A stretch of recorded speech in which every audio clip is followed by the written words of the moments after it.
Arunachalam temple లోపల జరిగే ప్రదోషకాల నంది అభిషేకం గురించి అయితే ఈరోజు ఈ వీడియోలో తెలుసుకుందామండి. అసలు ముందుగా ప్రదోషం అంటే ఏంటి?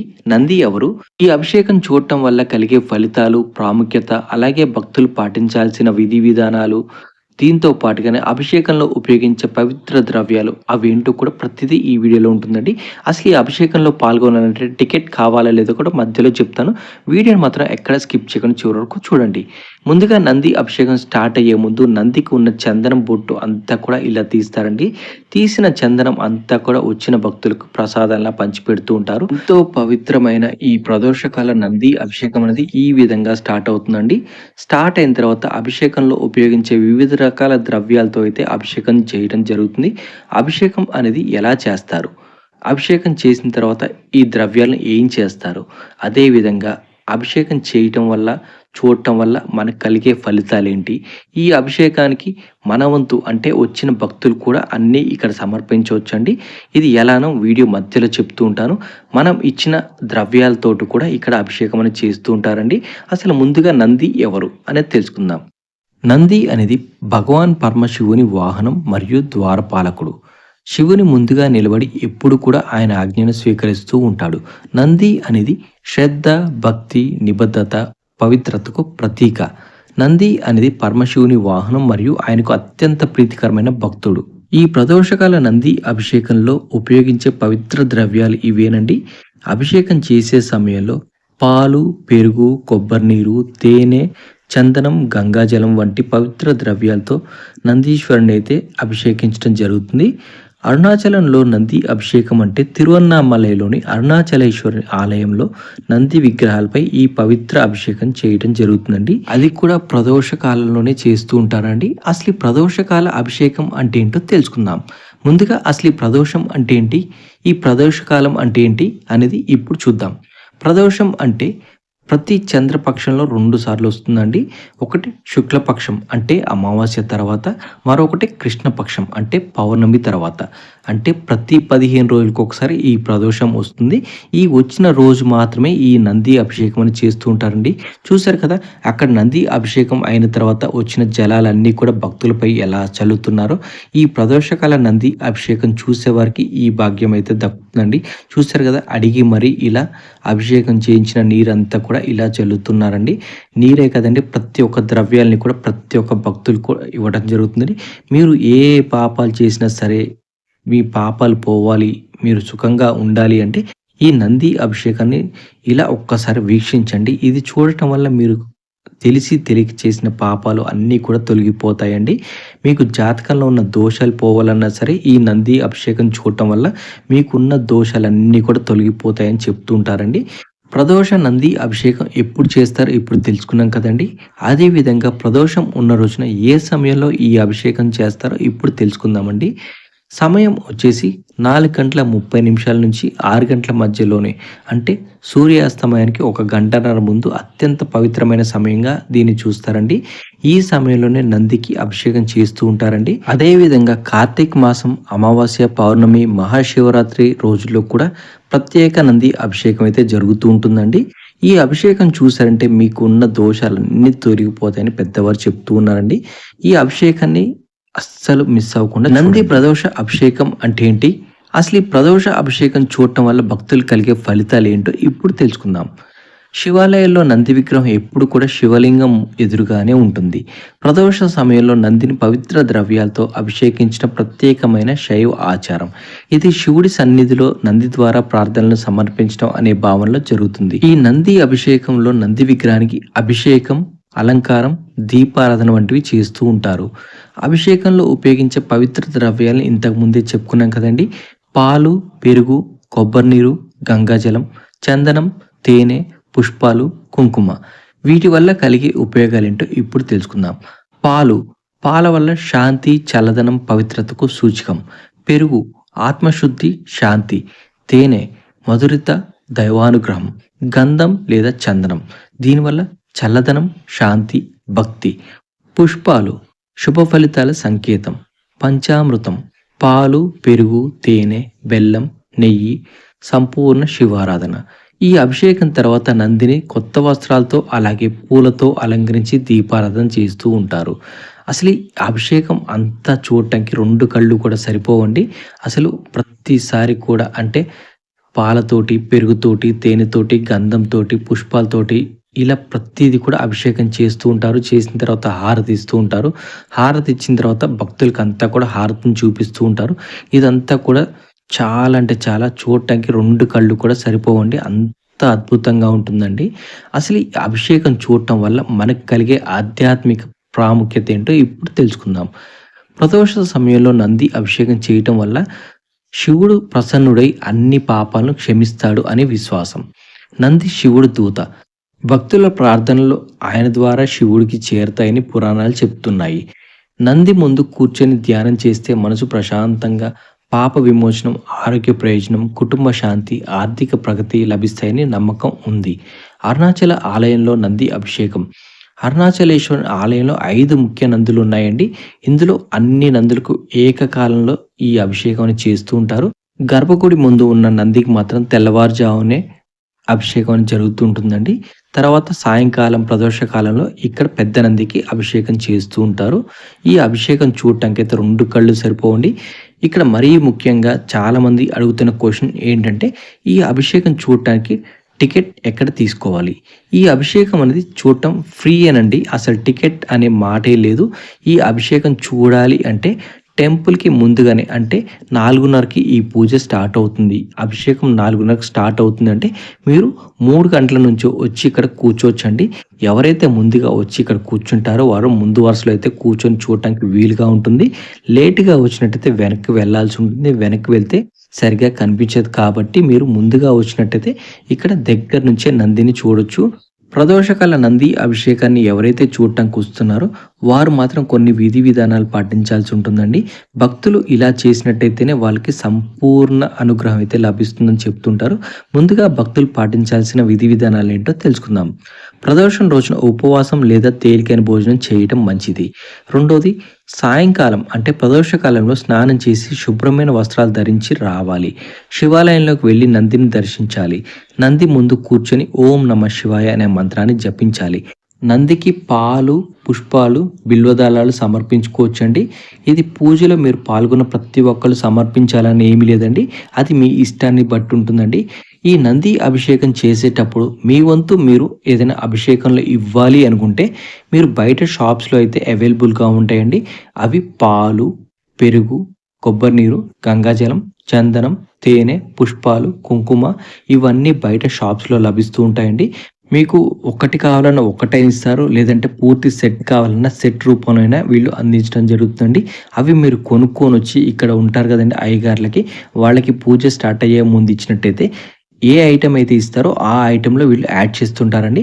మీరు ఇచ్చిన దాంతో పాటుగా వాళ్ళ దగ్గర ఉన్న దాంతో పాటుగానే ఈ అభిషేకం అయితే చేయటం జరుగుతుంది. ఈ విధంగా మీరు కూడా ఈ అభిషేకంలో పాలు పంచుకోవచ్చండి. ఇలా చేశారంటే చాలా మంచిది అని చెప్తూ ఉంటారు కదండి. చూడటమే కదండి, ఇందులో పాలు పంచుకోవటం వల్ల మీకు రెట్టింపు ఆనందం లభిస్తుంది. అలాగే మీరు చేసిన పాపాలన్నీ తొలగిపోతాయి అని చెప్తుంటారు. ప్రదోష కాలంలో నంది అభిషేకం చేస్తే కలిగే ఫలితాలేంటో ఇప్పుడు తెలుసుకుందాం. నంది అభిషేకం చేస్తే శివుడు సంతోషించి భక్తుల కోరికలు తీరుస్తాడనే నమ్మకం. ఇది పాప పరిహారానికి, ఆరోగ్యం, శాంతి, ఆర్థిక ప్రగతికి ఉపకరిస్తుంది. ఇక్కడ మనందరికీ తెలిసిన ఒక విషయం ఉందండి. అదేంటంటే నందిని పూజించడం, అభిషేకించడం వల్ల నంది ద్వారా మన ప్రార్థనలన్నీ కూడా శివుని వద్దకు చేరుతని శైవ సాంప్రదాయాలను చెప్తూనే ఉంది. నందిని పూజించడం, ప్రార్థించడం వల్ల చాలా రకాల ఫలితాలు అయితే ఉన్నాయండి. మరీ ముఖ్యంగా పాప పరిహారం. నంది అభిషేకం చేస్తే గత జన్మలోని మన పాపాలన్నీ తగ్గిపోతాయని పురాణాలే చెప్తున్నాయి. రెండోది, శివానుగ్రహం. నంది ద్వారా శివుని అనుగ్రహం త్వరగా లభిస్తుంది. కుటుంబ సౌఖ్యం.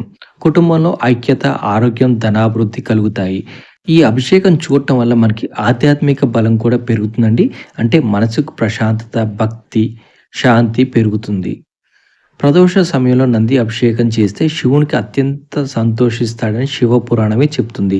ఇక్కడ అభిషేకం చేయటం, పూజ చేయడం వల్ల నంది భగవాన్ అంటే నంది భక్తుల కోరికలు అన్నీ కూడా శివునికి చెవిలో చేరవేస్తాడనే నమ్మకం అండి. అందుకనే శివుని భక్తులు ఎవరైనా ఉన్నారంటే నంది పూజ చేస్తూనే ఉంటారు. నందిని అభిషేకించడం, పూజించడం వల్ల చాలా రకాల ఫలితాలు అయితే మనకి ఉన్నాయండి. ఇక నంది అభిషేకం చేస్తున్న సమయంలో ఇక్కడ మీరు ఒకటి గమనించారండి? అభిషేకం చేస్తున్నప్పుడు రకరకాల ద్రవ్యాలతో అయితే అభిషేకం చేస్తుంటారు. అభిషేకం కంప్లీట్ అయిన ప్రతిసారి కూడా ఇలా హారతి అయితే ఇస్తుంటారు. ఇచ్చిన హారతిని భక్తులందరికీ కూడా చూపిస్తుంటారు. ఇక్కడ నుంచే మనం హారతిని అయితే స్వీకరించాల్సి ఉంటుందండి. ఇలా పెరుగుతో కంప్లీట్ అయిన తర్వాత వెంటనే హారతి ఇస్తారండి. హారతి ఇచ్చిన తర్వాత మళ్ళీ ఒకసారి విగ్రహాన్ని అయితే ఇలా శుభ్రం చేస్తాం జరుగుతుంది. ఇలా శుభ్రం చేసిన తర్వాత మళ్ళీ ఇంకొక ద్రవ్యంతో అయితే మళ్ళీ అభిషేకించడం అయితే జరుగుతుందండి. చూడటానికి అయితే 2 కళ్ళు కూడా సరిపోవండి. అంత బావుంటుంది. అభిషేకం చూడాలి అంటే మనం ముందుగానే వచ్చి ఇక్కడ కూర్చుంటేనే మనకి అభిషేకం అనేది నీట్‌గా కనిపిస్తుందండి. ఈ నంది అభిషేకం జరుగుతున్నంత సేపు కూడా అందరూ కూడా సైలెంట్‌గా ఉంటారండి. శివనామ స్మరణలోనే గడిపేస్తూ ఉంటారు. శివుని జపిస్తూ ఇక్కడున్న అంతా కూడా తిలకిస్తూ ఉంటారు. చూసారు కదండీ! భక్తులే కదండీ! క్లైమేట్ కూడా ఎంత ప్రశాంతంగా ఉందో. ఇక్కడైతే పక్షులు కిలకిల రాగాలతోటి ఇక్కడ అభిషేకం జరుగుతున్నంత సేపు గోపురం చుట్టూ పక్షులు కూడా తిరుగుతూ ఉంటాయండి. చూడటానికి 2 కళ్ళు కూడా సరిపోవండి. మీరు ఎంత టీవీలో చూసినా సరే ఇక్కడికొచ్చి డైరెక్ట్‌గా చూసిన దానికి చాలా తేడా ఉంటుంది. చూసారు కదా! అభిషేకం అయిపోయిన వెంటనే ఇలా హారతి అయితే ఇస్తూ ఉంటారండి. ఇలా హారతి ఇచ్చిన తర్వాత భక్తులు కూడా హారతి చూపిస్తుంటారు. ఇక్కడ నుంచే భక్తులైతే హారతులు అందుకుంటారు. మళ్ళీ ఒకసారి ఇలా శుభ్రంగా క్లీన్ చేసిన తర్వాత మళ్ళీ ఇంకొక ద్రవ్యాలతో అయితే అభిషేకం అయితే చేయటం జరుగుతుంది. ఇక్కడ నంది అభిషేకం చేసేటప్పుడు చాలామంది అయితే టికెట్ తీసుకోవాలా అని అడుగుతున్నారండి. ఈ అభిషేకానికైతే ఎటువంటి టికెట్ ఏమీ అవసరం లేదండి. ఏమీ టికెట్స్ ఉండవండి. ఇక్కడ ఫ్రీగానే మనం టెంపుల్‌లోకి ఎంటర్ అయిన తర్వాత ఇక్కడైతే మనం అభిషేకం జరుగుతున్నంత సేపు కూడా మనకి ప్లేస్ దొరికితే చాలు ముందు వచ్చి కూర్చుంటే ముందే దొరుకుతుందండి. లేదంటే బ్యాక్ సైడ్ వెనక్కి వెళ్లి కూర్చోవాల్సి ఉంటుంది. బ్యాక్ సైడ్ కూర్చున్నట్టయితే కొంచెం విజిబిలిటీ తక్కువగా ఉంటుంది. కాబట్టి ఎర్లీగా వచ్చి మీరు ముందే కూర్చోండి. పూజ అంతా కూడా వితౌట్ టికెట్టే మీరు చూడొచ్చండి. ఇది ఓపెన్ ప్లేస్‌లోనే జరుగుతుంది కాబట్టి దీనికి ఎటువంటి టికెట్ అయితే లేదండి. ఎటువంటి ఫీజు కూడా లేదు. కాబట్టి ఫ్రీగా మీరు ఈ దర్శనం అయితే చేసుకోవచ్చు. అభిషేకం అయిన తర్వాత మీరు టెంపుల్‌లోకైతే వెళ్ళొచ్చండి. ఇక్కడ ఈ అరుణాచలం టెంపుల్‌లో ఏకకాలంలోనే అన్ని నందులకు ఒకేసారి ఈ అభిషేకం అయితే చేస్తుంటారండి. ఈ టైంలో మనం ఇక్కడ ఉండి ఈ అనుభూతిని ఫీల్ అవ్వటం అనేది చాలా అంటే చాలా బావుంటుందండి. మీకు వీలైతే ఒక్కసారి ట్రై చేయండి. ప్రతి నెలలో కూడా త్రయోదశి రోజు ఈ పూజ అయితే చేయటం జరుగుతుందండి. త్రయోదశి, శని త్రయోదశి రోజైతే ఇంకా పవిత్రమని చెప్పుకోవచ్చండి. చాలా మంది భక్తులైతే ఇక్కడికి రావటం జరుగుతుందండి. వచ్చి ఈ అభిషేకాన్ని చూస్తూ ఉంటారు. మీరు కూడా వీలైతే ఒక్కసారి ట్రై చేయండి. చివరిగా అభిషేకం కంప్లీట్ అయిన తర్వాత విభూతితో కూడా అభిషేకం చేస్తుంటారండి. అభిషేకం చేసేటప్పుడు చూసారు కదా! మనకి కావాలి, మనం అభిషేకంలో పాలు పంచుకోవాలి అంటే ముందుగా చెప్పినట్టు ఈ విభూది ప్యాకెట్స్ కూడా బయట అవైలబుల్‌గా ఉంటాయండి. అవి తీసుకొచ్చి ఇక్కడ వీళ్ళకి ఇచ్చినట్టయితే వీళ్ళు డ్రమ్‌లో ఫిల్ చేస్తారండి. భక్తులు ఇచ్చిన విభూది అంతా కూడా కలెక్ట్ చేసి ఆలయం వాళ్ళు తీసుకొచ్చిన అందులో యాడ్ చేసి ఇలా మనకి అభిషేకంలో వేస్తూ ఉంటారండి. చూసారు కదండీ! ఇది చూడటానికైతే 2 కళ్ళు కూడా సరిపోవండి. అంత అద్భుతంగా ఉందండి. ఇది అంతా కంప్లీట్ అయిన తర్వాత ఈ విభూది అంతా కూడా కలెక్ట్ చేస్తుంటారండి. కలెక్ట్ చేసి వచ్చిన విభూది అంతా కూడా మళ్ళీ ఇక్కడ ఉన్న భక్తులు ఎవరైతే ఉన్నారో వాళ్ళకి ప్రసాదం రూపంలో అయితే ఇవ్వటం జరుగుతుందండి. ఒక విభూదే కాదండి, ఇక్కడ అన్నీ కూడా ద్రవ్యాలతో అభిషేకం చేశారు కదండీ! అవన్నీ కూడా ప్రసాదం రూపంలోనే ఇక్కడ ఉన్న భక్తులకి ఫ్రీగానే ఇవ్వటం జరుగుతుందండి. అది చివర్లో చూపిస్తాను. అది కూడా చూడండి. ఇక్కడ అసలు మీరు వచ్చి ఒక్కసారి డైరెక్ట్‌గా పాల్గొన్నారంటే మళ్ళీ ప్రతిసారి కూడా నేను ఎందుకు మిస్ అయ్యానని అంత బాధపడుతూ ఉంటారండి. అంత అద్భుతంగా ఉంటుందండి. ఒక్కసారి మీకు వీలైతే ఈ అభిషేకాన్ని చూడండి. చూసినట్టయితే అందరూ చెప్తున్నట్టు పాపాలు తొలగిపోతాయి, ఆనందంగా ఉంటారని చెప్తుంటారు. అది ఉండొచ్చు, ఉండకపోవచ్చు. కానీ మీకు మనసైతే ప్రశాంతంగా ఉంటుంది. అరుణాచలంలో ఎంటర్ అయిన తర్వాత ఒక రకంగా ఉంటుంది. అవ్వకముందు ఒక రకంగా ఉంటుందని చెప్పారు కదండీ! అది ఎంత నిజమో ఇది అంతే అండి. చూసారు కదా! ఇలా ఒక్కసారి అయిన తర్వాత వెంటనే హారతి ఇచ్చారండి. హారతి ఇచ్చిన తర్వాత ఇక్కడ చూసారు కదా! ఇక్కడ విభూది అంతా కూడా ఇలా ప్లేట్‌లో కలెక్ట్ చేసుకుంటున్నారు కదా! ఇలా కలెక్ట్ చేసిన ఈ విభూది అంతా కూడా వచ్చిన భక్తులకైతే ఇవ్వటం జరుగుతుంది. చూసారు కదా! ఇలా ప్లేట్‌లో కలెక్ట్ చేసి ఇదంతా ఒక పక్కన పెట్టేస్తుంటారండి. ఇక్కడ ఉన్న అర్చకులంతా కూడా ఎవరిని హర్ట్ చేయకుండా ఎవరు అడిగితే వాళ్ళకి ఇస్తుంటారండి. అంతేకాని ఇక్కడ అమౌంట్ తీసుకొని ఇచ్చేది ఏమి ఉండదు. ఇదంతా కూడా ఫ్రీగానే ఇస్తుంటారండి. ఎంతమంది అడిగితే అంతమందికి ఇస్తుంటారు. కానీ ఇక్కడ ఏంటంటే జనాలు ఎక్కువగా క్రౌడ్ ఉండటం వల్ల మనకి లైన్ అనేది ఎక్కువగా ఉంటుంది. లైన్ పెద్దగా ఉండటం వల్ల త్వరగా అనేది కంప్లీట్ అవ్వదు. మీరు నిదానంగా ఓపికగా ఉంటే ప్రతి ఒక్కరికి కూడా ప్రసాదం అందుతుంది. అలాగే ఇవి అన్నీ కూడా మీరు తీసుకోవచ్చండి.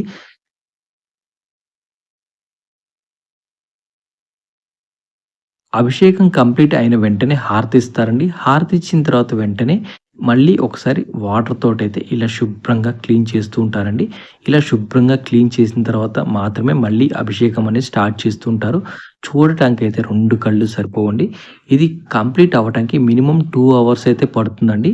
ఈ పూజ అనేది ఖచ్చితంగా 2 గంటలైతే ఖచ్చితంగా చేస్తారండి. 2 అవర్స్ ఓపికగా కూర్చోవాలండి. చూసారు కదండీ! హర హర మహాదేవ్, శంభో శంకర, అరుణాచలేశ్వర అని చెప్పి రకరకాలుగా శివస్మరణలోనే ఇక్కడ ఉన్న భక్తులందరూ కూడా ఈ అభిషేకాన్ని చూస్తూ తరిస్తున్నారండి. చూసారు కదా! ఇక్కడ మళ్ళీ ఒకసారి చందనంతోటి అభిషేకం అయితే చేస్తున్నాడండి. ఇవి కూడా కావాలి అనుకుంటే మనం ప్రతీది కూడా బయట దొరుకుతూ ఉంటుంది. ప్రతీది కూడా మనం తీసుకొచ్చి ఇస్తే మన వంతు మనం ఏదైతే ఇస్తామో అది అందులో యాడ్ చేసి అభిషేకం అయితే చేయడం జరుగుతుంది. పూర్తిగా ఇక్కడ ఉండే ఐటెమ్స్ అన్నీ కూడా ఇవ్వాలి అంటే అది ఒక ప్యాక్ అయితే ఉంటుందండి. ఆ ప్యాక్ ఇచ్చినట్టయితే అన్నీ మనకి మన చేతులతో మనం ఇచ్చిన దాంతోటి అభిషేకం అయితే చేయడం జరుగుతుంది. చూసారు కదండీ! భక్తులైతే అభిషేకం చేస్తున్న సమయంలోనే వెనక్కి అంటే అక్కడ ఎక్కడైతే అభిషేకం చేస్తున్నారో అక్కడ వెనక ఈ జలాలనైతే ఇస్తుంటారు. అంటే ప్రసాదంగా ఇస్తుంటారు. ఆ ప్రసాదాన్ని తీసుకొని ఇంటికి కూడా వెళ్తుంటారండి. ఇంట్లో చల్లుకుంటే మంచిదని చెప్పేసి ఇంటికి కూడా తీసుకెళ్తూ ఉంటారు. వచ్చేటప్పుడే ఒక బాటిల్ కూడా తెచ్చుకుంటారండి. బాటిల్ ఫిల్ చేసుకొని అయితే వెళ్తూ ఉంటారండి. చూసారు కదండీ! అరుణాచలం టెంపుల్ ఎంత ప్లెజెంట్‌గా ఉందో. ఇక్కడితో అభిషేకం అనేది కంప్లీట్ అయిపోయిందండి. ఇప్పుడు అభిషేకం కంప్లీట్ అయిన తర్వాత మళ్ళీ ఒకసారి శుభ్రంగా క్లీన్ చేస్తారండి. క్లీన్ చేసిన తర్వాత చూసారు కదా! ఇలా కనిపించకుండా క్లాత్ అయితే వేసేస్తారండి. ఇలా వేసిన తర్వాత ఒక 10-15 మినిట్స్ అయితే అలంకారం అయితే చేస్తుంటారండి. ఇక్కడ నంది విగ్రహాన్ని అయితే అలంకారం చేసిన తర్వాత అయితే మనం చూడటానికి 2 కళ్ళు కూడా సరిపోవండి. అంత బావుంటుందండి. నంది విగ్రహం రోజు చూసేది ఒక రకంగా ఉంటుంది. ఇక్కడ నంది అభిషేకం అయిన తర్వాత చూసేది ఇంకో విధంగా ఉంటుందండి. చూసారు కదా! మీరు కూడా ఈ అభిషేకాన్ని పూర్తిగా చూసారు కదండీ! మీకు కూడా మీరు చేసుకున్న పాపాలు అన్నీ కూడా తొలగిపోవాలని మనస్ఫూర్తిగా కోరుకుంటున్నాను. ఫైనల్‌గా చూడండి మన నంది విగ్రహం ఎంత కళకళలాడుతూ ఎంత 2 కళ్ళు కూడా సరిపోవండి. అంత బావుంది. ఇలా చూసారు కదా! లాస్ట్‌లో చెప్పినట్టుగా ప్రసాదం కోసం ఈ లైన్ అంతా కూడా క్యూ ఉంటుందండి. ఇక్కడ అభిషేకం చేసిన జలాలు కానివ్వండి, ఇవన్నీ కూడా ఇస్తూ ఉంటారండి. దీంతో పాటుగానే విభూది ఇస్తారు, గరిక ఇస్తారు. అన్ని రకాల ఇక్కడ ఏదైతే యూజ్ చేశారో ప్రతీది కూడా వీళ్ళందరికీ క్యూలో ఉన్న అందరికి ఇస్తారండి. దీంతో పాటుగానే ఇక్కడ ప్రసాదం కూడా ఉంటుందండి. ప్రసాదం కూడా ప్రతి ఒక్క భక్తులకి కూడా ఎంత కావాలంటే అంత పెడుతూ ఉంటారండి. ఇప్పటి వరకు మా ఛానల్ చూసి సబ్స్క్రైబ్ చెప్తే సబ్స్క్రైబ్ చేయండి, లైక్ చేయండి, షేర్ చేయండి. ఇలాంటి మరిన్ని మంచి వీడియోల కోసం మా ఛానల్ పేజ్‌ని విజిట్ చేయండి. మా ఛానల్ పేజ్‌లోని అరుణాచలం టెంపుల్ వీడియోస్ అయితే ఉన్నాయండి. అందులో ఘీ డొనేషన్ ఎలా చేయాలి అని కూడా ఉంటుంది. ఇప్పుడు కార్తీక మాసం వస్తుంది కదండీ! ఘీ డొనేషన్ అనేది ఆన్‌లైన్‌లో ఎలా చేసుకోవాలో ఉంటుంది. లింక్ డిస్క్రిప్షన్‌లో పెడతాను. ఒక్కసారి ట్రై చేయండి. Thank you for watching this video.